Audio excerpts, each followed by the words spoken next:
Recorded by Corrie Samuel. The Getting of Wisdom by Henry Handel Richardson. Chapter 23. Gut und Bös und Lust und Lied und Ich und Du. Nietzsche. Laura, you're a cipher. I'm nothing of the sort, threw back Laura indignantly. You're one yourself. What does she mean, Evie? She asked, getting out of earshot of the speaker. Goodness knows. Don't mind her, Poppet. It was an oppressive evening. All day long a hot north wind had scoured the streets, veiling things and people in clouds of gritty dust. The sky was still like the prolonged reflection of a great fire. The hoped-for change had not come, and the girls who strolled the paths of the garden were white and listless. They walked in couples, with interlaced arms, and members of the matriculation class carried books with them, the present year being one of much struggling and heartburning, and few leisured moments. Mary Pidwell and Cupid were together under an acacia tree at the gate of the tennis court, and it was M.P. who had cast the above jibe at Laura. At least, Laura took it as a jibe, and scowled darkly, for she could never grow hardened to ridicule. As she and Evelyn repassed this spot in their perambulation, a merry little lump of a girl called Lolo, who darted her head from side to side when she spoke, with the movements of a watchful bird, this Lolo called, "Evelyn, come here, I want to tell you something." "Yes, what is it?" asked Evelyn, but without obeying the summons, for she felt Laura's grip of her arm tighten. "It's a secret, you must come over here." "Hold on a minute, Poppet," said Evelyn persuasively, and crossed the lawn with her characteristically lazy saunter. Minutes went by. She did not return. "Look at her Laura-ship," said a sauce-box to her partner. The latter made hee-haw, hee-haw, and both laughed derisively. The object of their scorn stood at the farther end of the wire-net fence. All 5 fingers of her right hand were thrust through the holes of the netting, and held oddly and unconsciously outspread. She stood on one leg, and with her other foot rubbed up and down behind her ankle. Mouth and brow were sullen, her black eyes bent wrathfully on her faithless friend. "A regular moon-calf," said Cupid, looking up from the Tempest, which was balanced breast-high on the narrow wooden top of the fence. "Mark my words, that child will be plucked in her tests," observed M.P. "Serve her right, say I, for playing the billy-ass," returned Cupid, and killed a giant mosquito with such a whack that her wrist was stained with its blood. "Ugh, you brute, gorging yourself on me! But I'm dashed if I know how Evelyn can be bothered to have her always dangling round." "She's a cipher," repeated Mary, in so judicial a tone that it closed the conversation. Laura, not altogether blind to externals, saw that her companions made fun of her. But at the present pass the strength of her feelings quite outran her capacity for self-control. She was unable to disguise what she felt, and though it made her the laughing-stock of the school. What scheme was the bird-like Lolo hatching against her? Why did Evelyn not come back? These were the thoughts that buzzed round inside her head as the mosquitoes buzzed outside. And meanwhile the familiar, foolish noises of the garden at evening knocked at her ear. On the other side of the hedge a batch of third-form girls were whispering, with choked laughter, a doggerel rhyme which was hard to say, and which meant something quite different did the tongue trip over a certain letter. Of 2 girls who were playing tennis in half-hearted fashion, the one next to Laura said, "Oh, damn," every time she missed a ball. And over the parched, dusty grass the hot wind blew, carrying with it from the kitchens a smell of cabbage, of fried onions, of greasy dishwater. Then Evelyn returned, and a part only of the cloud lifted from Laura's brow. What did she want? "Oh, nothing very much." "Then you're not going to tell me?" "I can't." "What business has she to have secrets with you?" said Laura furiously, and for a full round of the garden she did not open her lips. Her companions were not alone in eyeing this lopsided friendship with an amused curiosity. The governesses also smiled at it, and were surprised at Evelyn's endurance of the tyranny into which Laura's liking had degenerated. On this particular evening, two who were sitting on the veranda bench came back to the subject. "Just look at that Laura Rambotham again, will you?" said Miss Snodgrass, in her tart way. "Sulking for all she's worth. What a little fool she is. I'm sure I wonder Mrs. Gurley hasn't noticed how badly she's working just now," said Miss Chapman, and her face wore its best meaning but most uncertain smile. "Oh, you know very well if Mrs. Gurley doesn't want to see a thing, she doesn't," retorted Miss Snodgrass. "A regular talent for going blind, I call it, especially where Evelyn Suit is concerned." "Oh, I don't think you should talk like that," urged Miss Chapman nervously. "I say what I think," asserted Miss Snodgrass, "and if I had my way I'd give Laura Rambotham something she wouldn't forget. That child will come to a bad end yet. How do you like that colour, Miss C?" She had a nest of cloth patterns in her lap, and held one up as she spoke. "Oh, you shouldn't say such things," remonstrated Miss Chapman. "There's many a true word said in jest." She settled her glasses on her nose. "It's very nice, but I think I like a bottle green better. Of course, I don't mean she'll end on the gallows, if that's what troubles you. But she's frightfully unbalanced, and to my mind ought to have some sense knocked into her before it's too late. That's a better shade, isn't it?" "Poor little Laura," said Miss Chapman, and drew a sigh. "Yes, I like that. Where did you say you were going to have the dress made?" Miss Snodgrass named, not without pride, one of the first warehouses in the city. "I've been saving up my screw for it, and I mean to have something decent this time. Besides, I know one of the men in the shop, and I'm going to make them do it cheap." And here they fell to discussing price and cut. Thus the onlookers laughed and quizzed and wondered. No one was bold enough to put an open question to Evelyn, and Evelyn did not offer to take anyone into her confidence. She held even hints and allusions at bay with her honeyed laugh, which was her shield against the world. Laura was the only person who ever got behind this laugh, and what she discovered there she did not tell. As it was, varying motives were suggested for Evelyn's long-suffering, nobody being ready to believe that it could really be fondness, on her part, for the Byronic atom of humanity she had attracted to her. However that might be, the two girls, the big fair one and the little dark one, were, outside class hours, seldom apart. Evelyn did not often, as in the case of the bird-like Lolo, give her young tyrant cause for offence. If she sometimes sought another's company, it was done in a roguish spirit, from a feminine desire to tease.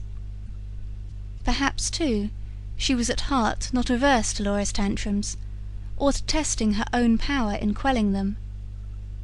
On the whole, though, she was very careful of her little friend's sensitive spots. She did not repeat the experiment of taking Laura out with her.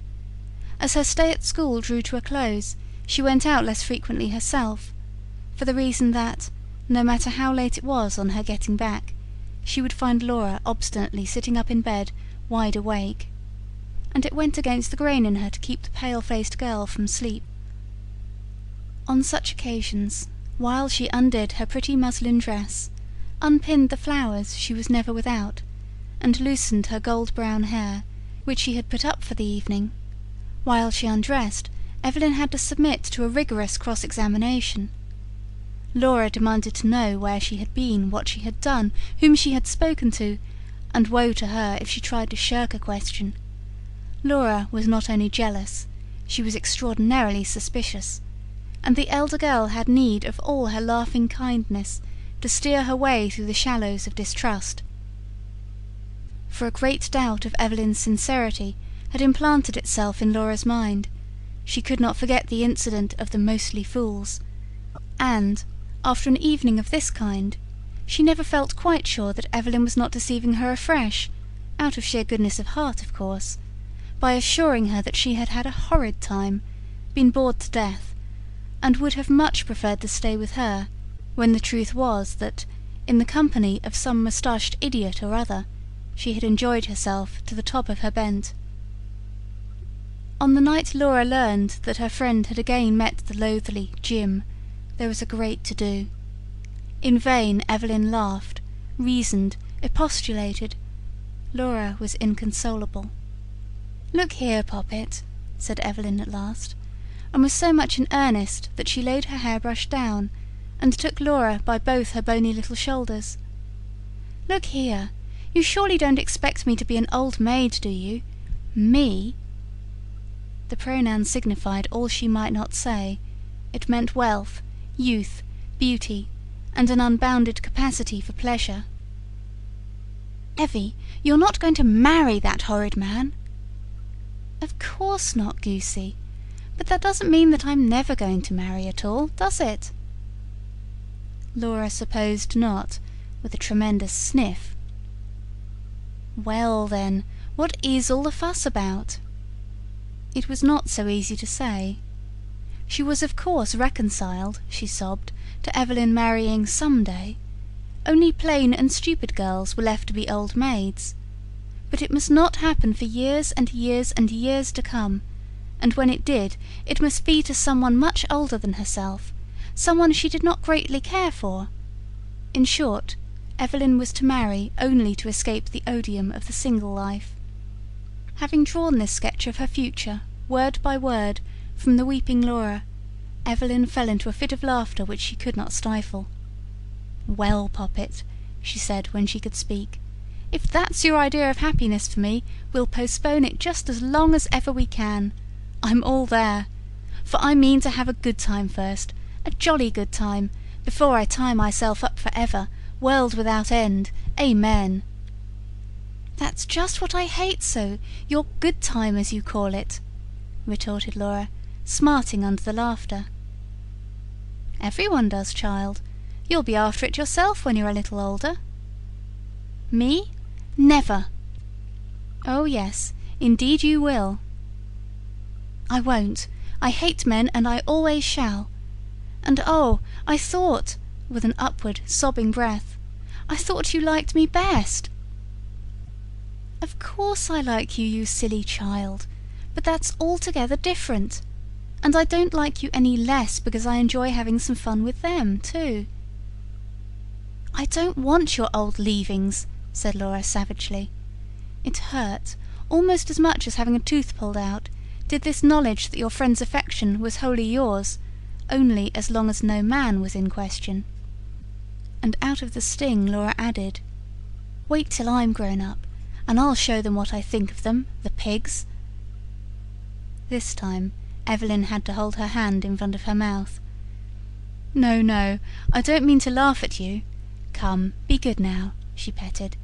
"And you really must go to bed, Laura. It's past 12 o'clock, and that infernal machine'll be going off before you've had any sleep at all." The machine was Laura's alarm, which ran down every night just now at 2 o'clock.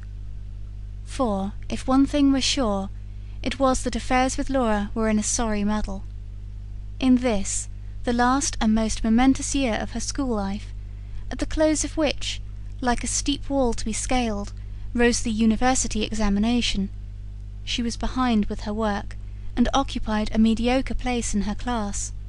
So steadfastly was her attention pitched on Evelyn that she could link it to nothing else. In the middle of an important task, her thoughts would stray to contemplate her friend or wonder what she was doing, while, if Evelyn were out for the evening, Laura gave up her meagre pretence of study altogether, and moodily propped her head in her hand. This was why she had hit on the small hours for the necessary cramming. Then there were no distractions. The great house was as still as an empty church, and Evelyn lay safe and sound before her. So punctually, at 2 o'clock, Laura was startled with a pounding heart out of her first sleep, and lighting the gas, she sat up in bed and pored over her books. Evelyn was not disturbed by the light, or at least she did not complain, and it was certainly a famous time for committing things to memory. The subsequent hours of sleep seemed rather to etch the facts into your brain rather than to blur them. You cannot, however, rob Peter to pay Paul with impunity, and in the weeks that followed, despite her nightly industry, Laura made no headway. As the term tapered to an end, things went from bad to worse with her, and since, besides, the parting with Evelyn was at the door, she was often to be seen with red-rimmed eyelids, which she did not even try to conceal.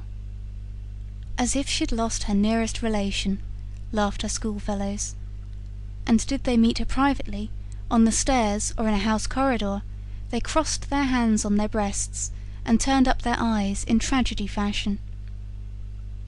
Laura hardly saw them. For once in her life ridicule could not have her. The nearer the time drew, the more completely did the coming loss of Evelyn push other considerations into the background. It was bitter to reflect that her present dear friendship had no more strength to endure than the thin pretences of friendship she had hitherto played at. Evelyn and she would, no doubt, from time to time meet and take pleasure in each other again, but their homes lay hundreds of miles apart, and the intimacy of the schooldays was passing away, never to return. And no one could be held to blame for this. Evelyn's mother and father thought, rightly enough, that it was time for their daughter to leave school, but that was all. They did not really miss her, or need her. No, it was just a stupid, crushing piece of ill luck, which happened one did not know why. The ready rebel in Laura sprang into being again, and she fought hard against the lesson that there are events in life, bitter, grim and grotesque events, beneath which one can only bow one's head. A further effect of the approaching separation was to bring home to her a sense of the fleetingness of things. She began to grasp that everywhere and always, even while you revelled in them, things were perpetually rushing to a close, and the fact of them being things you loved or enjoyed was powerless to diminish the speed at which they escaped you.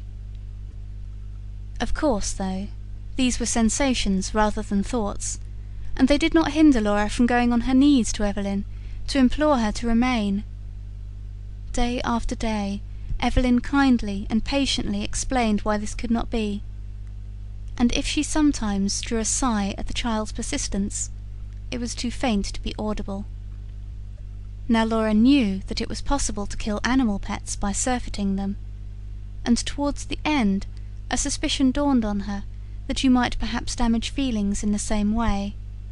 It stood to reason, no matter how fond two people were of each other, the one who was about to emerge, like a butterfly from its sheath, could not be asked to regret her release.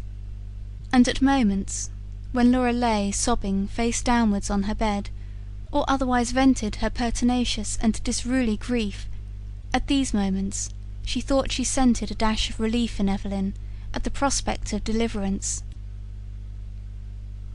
But such delicate hints on the part of the hidden self are rarely able to gain a hearing, and, as the days dropped off one by one, like overripe fruit, Laura surrendered herself more and more blindly to her emotions. The consequence was, MP's prediction came true. In the test examinations which took place at midwinter, Laura, together with the few dunces of her class, was ignominiously plucked. And still staggering under this blow, she had to kiss Evelyn good-bye, and to set her face for home.